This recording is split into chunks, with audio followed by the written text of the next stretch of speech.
Imagine this. You've worked weeks on making a ukulele.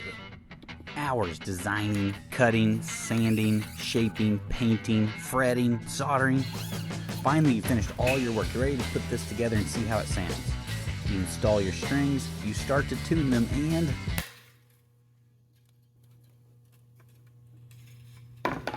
son of a biscuit! Project ruined.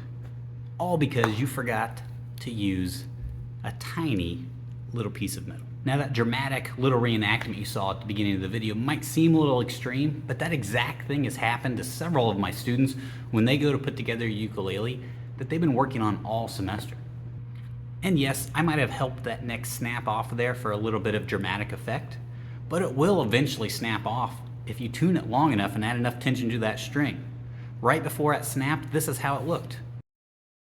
So now that we know how important this little neck plate is, let's learn how to make one.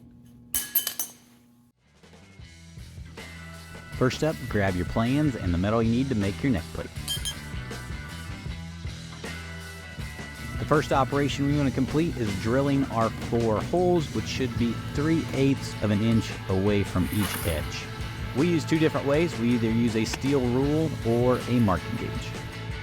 The process to do this with the steel rule is pretty straightforward. You're going to line your steel rule up with the edge of your metal, mark your measurement in 2 different spots, use that as a straight edge to mark your line. You'll just repeat this process until you have all the center points of your holes marked. When you're finished, it should look something like this. If you've never seen one before, this is a marking gauge. It's just a rod with a pointy bit on the end. There are measurement increments along the rod with an adjustable fence that you can set to whatever measurement you need to mark. Using the marking gauge is a pretty fast operation. You just set your fence to whatever mark you need, in our case 3/8 of an inch. Set your metal up, scribe your mark, turn your metal, repeat until you have all the centers marked.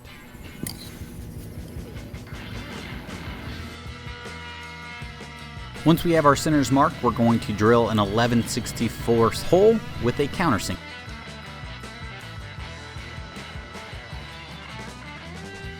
Remember, we're drilling into metal here, so remember we need to use a center punch to give a starting point for our drill bit at the locations we marked before.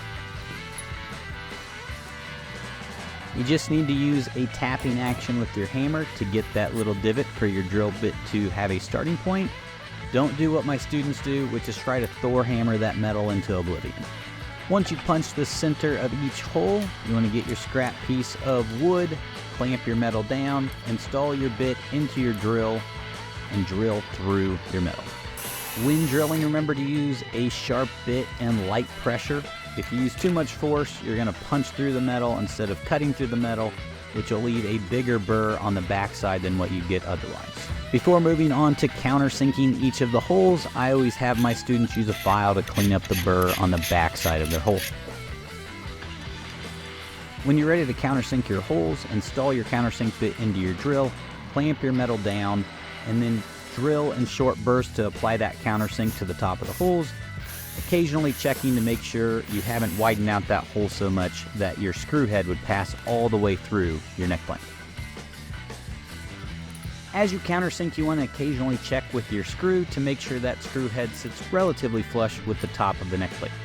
If your screw head is sticking up too much from the top of your neck plate or is still a little wobbly, you just want to continue to repeat this process till all your screw heads are sitting flush or relatively flush with the top of that neck plate.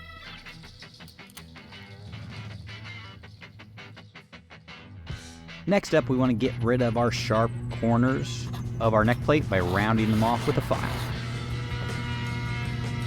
This step is pretty straightforward. You just need to put your neck plate in a vise and round off your corners with a file.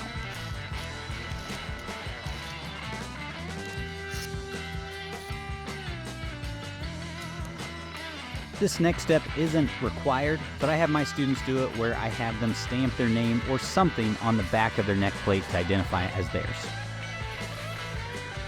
This step is generally pretty easy too. You just need to gather the letters and numbers for whatever you want to stamp on the back of your neck plate. Secure your neck plate to some sort of hard surface like the back of an anvil vise, and then tap those letters to stamp them into the metal. When you're finished, it should look something like this, and if you're anything like my students or myself, you're probably going to end up with at least one backwards letter. To finish off your neck plate, you just want to apply a coat of paint or clear coat to stop it from rusting or to give it a little flair.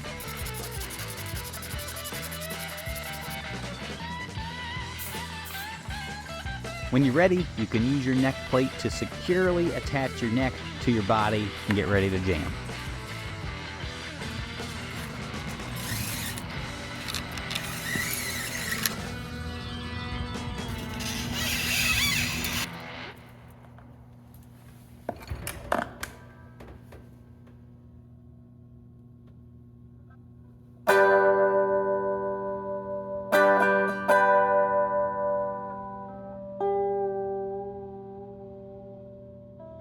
So there you have it. That's the process I use to teach my students how to make a simple neck plate.